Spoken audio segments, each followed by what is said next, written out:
All right, ladies and gentlemen, Fabs in the house, and welcome back to the channel. Today, look at this, I'm in the house with the MKM Goccia here with me for a quick review. But hey, don't forget to like, subscribe, and leave me a comment down below. You see, that was easy.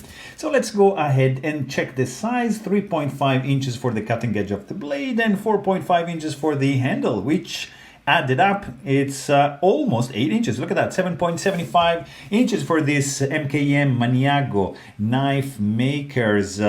From Italy, of course, Goccia, Gents Anso design. You can clearly see the design from the men, and which contributed to create this pretty interesting liner lock titanium and inspired by the drops. So, I mean, Goccia is Italian for drop, and you get like a drop point blade, of course, and you get like some ripples like you see in the water, like a drop would do, and it is here on the handle. And also, like, it's to commemorate like the water powered hammers that the company MKM used to work with at the beginning of the activity. And also, of course, you have the blue water, like anodized clip and backspacer and pivot collar to remain in the theme of the Goccia of the drop. So here we have a premium knife, actually M390 bowler steel. For the blade, you get nicely milled titanium scales with an inset liner lock, as you can see maybe from this angle right over here. So you don't have really like full size liners, you just have like an inset only on the lock side.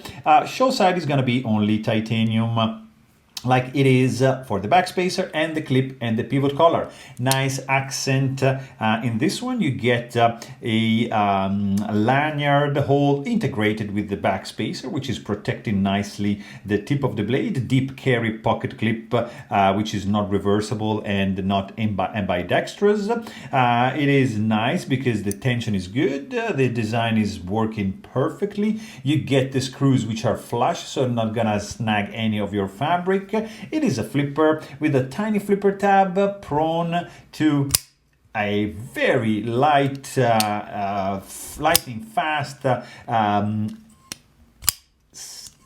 light switch deployment method. The sound this guy makes is snappy. When you close it, it's quiet.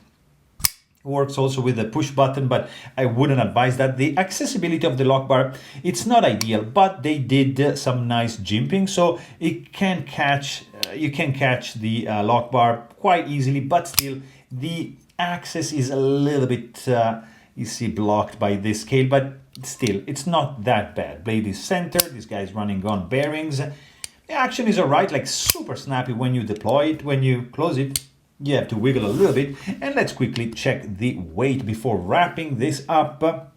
This is an interesting one, guys, not too light. It's going to be 4.79 ounces in your pocket because there's no skeletonization and the backspacer, and there's a lot of stuff going on this one. But hey, if you want to know more, you can check out my full-length review. And thanks for watching. Stay tuned.